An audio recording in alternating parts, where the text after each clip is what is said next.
วัสดีทุกคนค่ะวันนี้เป็นมื้อสบายๆเนาะเป็นมื้อพักเนาะในนี้จะพาทุกคนไปงานรอซื้อเครื่องเนาะ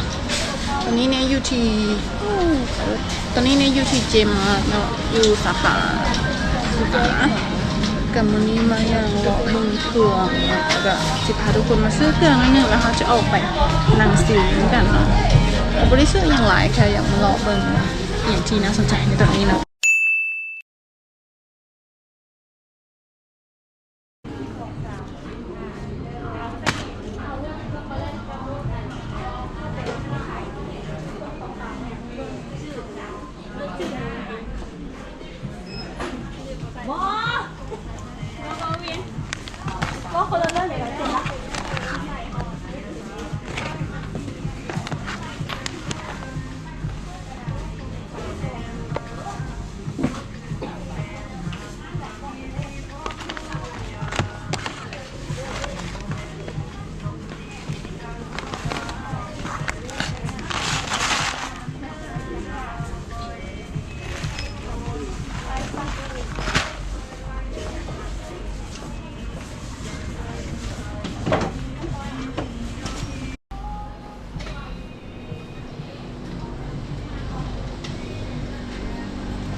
กำลังหลอดซื้อเครื่องทุกคนก็ได้มาหลายอย่างแล้วมันก็จะมีขนมแล้วก็ตัวนี้ได้อินทผลัมมาเฮลตี้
ท้องหัวลุงใจหัวลุงสวย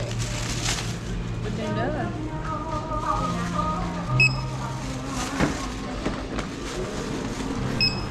เสียงไหมคะ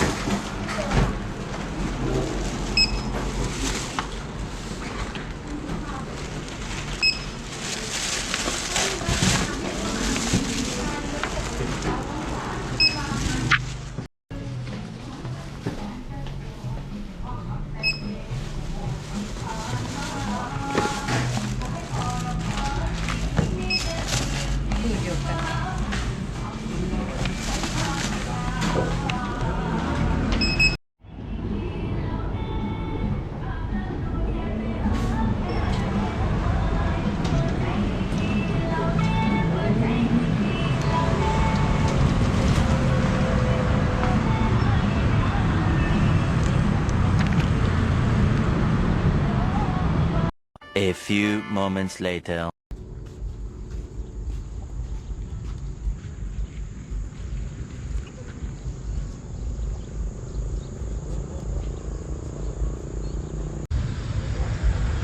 ทุกคนตอนนี้เนี่ยหาออกมาจากเจมาเนาะก็ไปซื้อเครื่องมาอันนี้ก็ติดมือมานำเนาะเมื่อกี้เอาลูกเครื่องไปไว้แล้วเนาะก็ได้เครื่องมาหลายอย่างเนาะซึ่งวันนี้เนี่ยทดลองเนาะก็คือในจ่ายเงินด้วยหุ่นอรุณพอยเนาะเป็นเงินดิจิตอลเนาะก็ค่อนข้างที่จะสะดวกทุกคนก็เลยจ่ายไปซื้อเครื่องมาหนักเลยช็อปนะหมดไปทั้งหมดประมาณ600,000ปลายเนาะก็ได้เครื่องมาประมาณ2 ถุงได้พวกสิ่งที่เราต้องการไม่ว่าจะเป็นแบบขนมอย่างต่างๆเนาะสต็อกไว้เนาะก็ออกมาจากเจมาวันนี้ก็เลยออกมาเบิ่งตะเวนตกดินอย่างนี้เนาะแล้วผู้ดีอยู่ในมือมีครัวซองมานำเนาะก็คือตัวนี้จะเป็นครัวซองจากฮาร์ลาเตลาสเนาะเดี๋ยวลองกินเลยตัวนี้ยังบ่เคยลองหน้านี่เลยเนาะทุกเทื่อจะกินแต่ครัวซองธรรมดาซึ่งหิวเนาะตอนนี้ประมาณ5 โมงแล้วหิวข้าวละ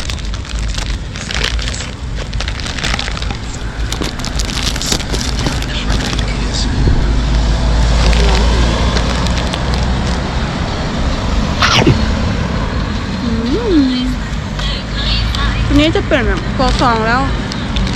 มีเป็นลูกเกดเนาะครับตัวนี้ในราคา21,000มีที่เจมากใช่ปะถ้าเมื่อคนใดอยากไปซื้อยูฮันก็ได้เนาะวันนี้ผู้ดีเห็นเจมากก็เลยซื้อเนาะที่จริงคิดนั่นใจว่าจะไปซื้อยูฮันเลยแต่ว่าไม่ได้ไปเนาะผู้ดีเห็นเจมากก็เลยซื้อ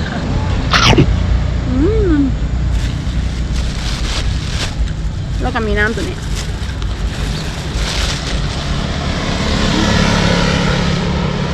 คอลลาเจน2,000ผัดเอาเราทุกคนกะเดี๋ยวนี้จะไปเพลินกับบรรยากาศข้างหลังวิวงามๆหรือว่าตะเวนตัวเก่งของเนก่อนเนาะกะเป็นคลิปสั้นๆประมาณนี้เนาะเดี๋ยวเมื่อหน้านี้จะอัปเดตอย่างใหม่ๆให้ฮู้กันเลยกันเนาะอย่าลืมติดตามนะทุกคนวันนี้จะไปใส่สำหรับวันนี้กะ Have a wonderful day for you guys bye bye see you soon